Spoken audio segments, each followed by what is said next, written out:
지금도 이 도시가 있습니다. 현재 그리스 북쪽에 위치한 베리아라는 도시예요. 여러분, 베레아로 밤에 도망치는 바울과 실라의 심정을 한번 상상해 보세요. 어떤 심정이었을까요? 안타까웠을 거예요. 정말 안타까웠을 거예요. 헬라인들은 복음을 받아들이는데 왜 정작 유대인들은 복음을 배척할까? 같은 유대인으로서 정말 안타깝고 마음이 아팠을 거예요. 한편으로는 이런 생각도 들었겠죠. 데살로니가에 있는 믿음의 형제들, 이들에게 말씀도 가르쳤어야 됐는데 아쉽다. 왜? 바울은 데살로니가에서 3주밖에 말씀을 전하지 못했어요. 그러니까 딱 3번 설교한 거예요. 3번 설교했는데 소동이 나서 어쩔 수 없이 도망치게 된 거예요. 그렇다면 여러분, 데살로니가에서의 바울의 헌신, 그 헌신이 헛된 수고로 끝났을까요? 아니죠. 우리 성경을 좀 찾아볼게요. 데살로니가 전서 1장 6절, 7절 보세요. 데살로니가 전서 1장 6절, 7절. 자, 나중에 데살로니가에 있는 믿음의 형제들에게 바울이 편지를 쓰면서 이렇게 말합니다. 자, 같이 읽습니다. 또 너희는 많은 환난 가운데서 성령의 기쁨으로 말씀을 받아 우리와 주를 본받는 자가 되었으니 그러므로 너희가 마게도냐와 아가야에 있는 모든 믿는 자의 본이 되었느니라. 나중에 바울의 귀에 데살로니가 교회에 대한 소식이 들려요. 그들이 주님을 본받는 자들이 되었대요. 그들에 대한 좋은 소식이 마게도냐 지역뿐만 아니라 아가야 지역까지 들리게 돼요. 기억하세요. 복음을 위한 우리의 수고와 헌신은 절대로 헛되지 않습니다. 우리의 작은 수고와 헌신을 통해서 하나님이 크게 일하셔요. 자, 바울은 베레아에 왔고요. 유대인의 회당에 들어가서 또 복음을 전합니다. 이곳에서 어떤 일이 일어나는지 우리 같이 확인해 보도록 하겠습니다. 11절, 12절입니다. 자, 11절, 12절 같이 읽습니다. 베레아에 있는 사람들은 데살로니가에 있는 사람들보다 더 너그러워서 간절한 마음으로 말씀을 받고 이것이 그러한가 하여 날마다 성경을 상고하므로 그 중에 믿는 사람이 많고 또 헬라의 귀부인과 남자가 적지 아니하나. 이게 웬일입니까? 데살로니가와는 정반대 현상이 나타나죠. 베레아에 있는 유대인들은요, 바울이 전하는 복음을 간절한 마음으로 받아요. 그리고 날마다 성경을 상고합니다. 여기서 상고하다라는 말은요, 아나크리노라는 헬라어인데요. 이 말이 시험하다, 찾다 이런 뜻이에요. 그러니까 그들은요, 바울이 전하는 그리스도를 알기 위해서 성경을 찾으며 열심히 연구하고 공부했다는 거예요. 여러분 궁금하지 않습니까? 어떻게 이렇게 정반대 현상이 나타났을까요? 어떻게 이렇게 정반대 현상이 나타났을까? 아마 바울도 어리둥절했을 것 같아요. 저 데살로니가 사람들은 복음 받아들이지 않았는데 이곳 베레아 사람들은 간절한 마음으로 말씀을 받네? 이게 도대체 어떻게 된 일이지? 데살로니가 사람들이나 베레아 사람들이나 같은 마게도냐 지역 사람들이에요. 그런데 데살로니가에 있는 유대인들은요, 복음을 거부하고요, 베레아 사람들은 간절한 마음으로 복음을 받아들이고 있어요. 그 이유가 뭘까요? 자, 성경이 베레아 사람들에 대해서 뭐라고 말하고 있는지를 주목해야 합니다. 자, 베레아 사람들은 어떤 사람들이었다고 말하죠? 예, 베레아에 있는 사람들은 데살로니가에 있는 사람들보다 더 너그러웠다. 성경은요, 그들이 너그러운 사람들이었다고 말해요.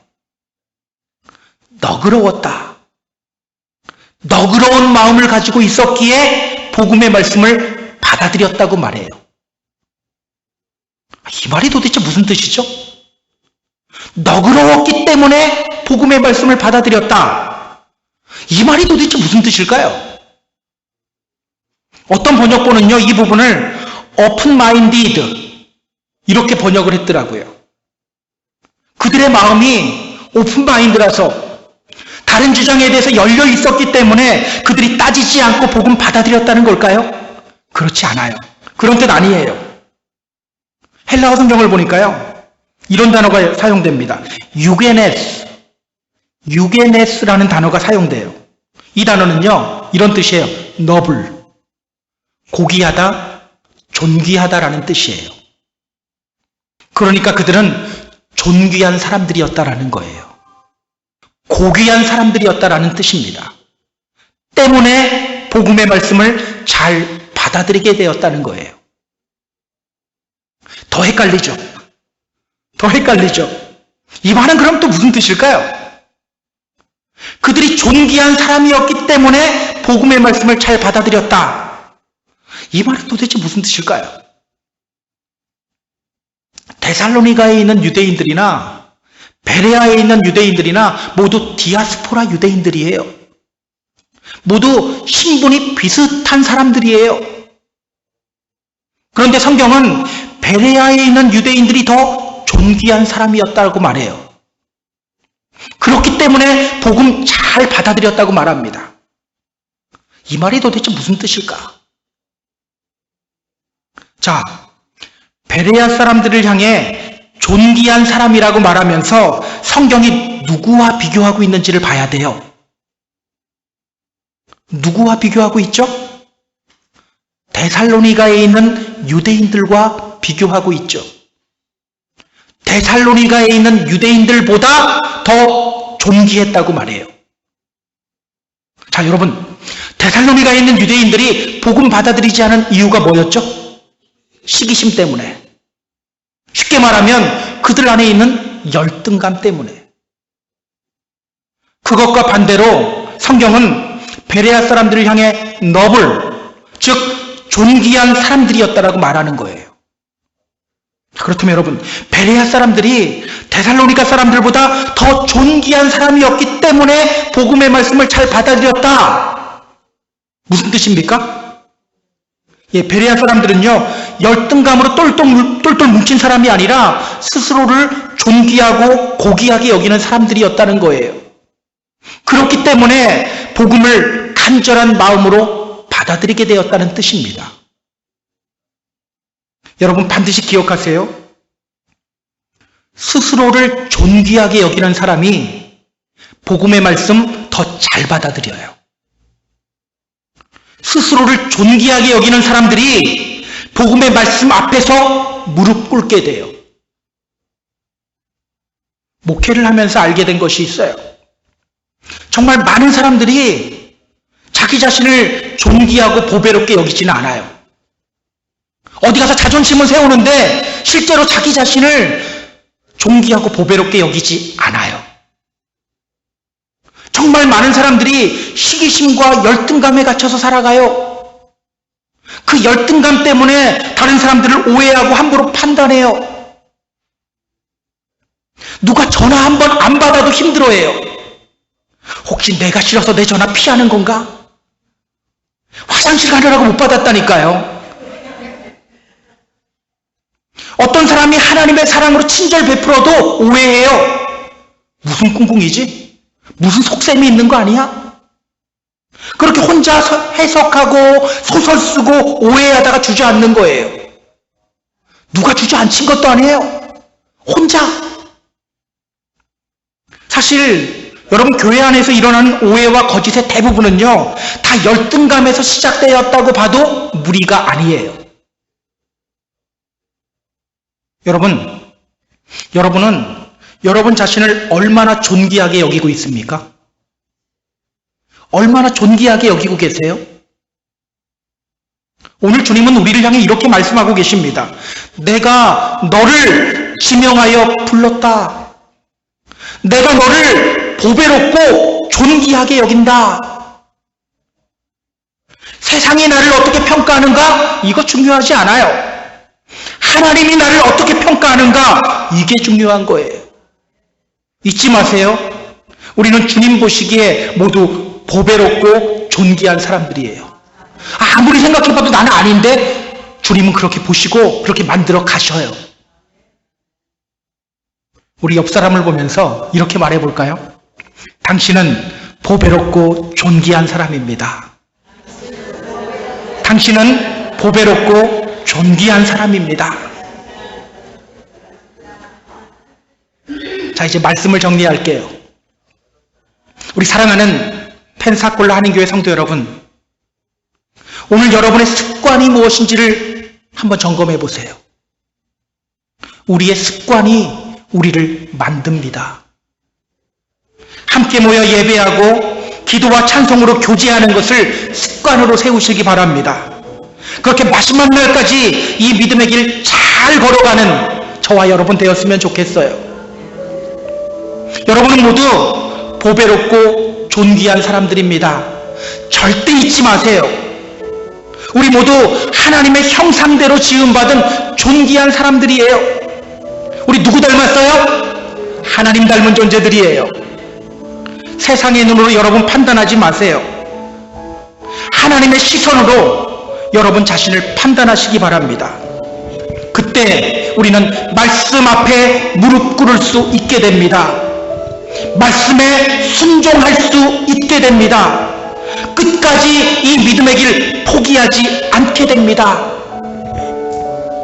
이번 한 주간도 보배롭고 존귀한 하나님의 자녀라는 것 기억하면서 말씀 앞에 무릎 꿇는 삶, 주님의 기쁨이 되는 삶을 살아가는 저와 여러분 다 되기를 주님의 이름으로 축복합니다. 축복합니다.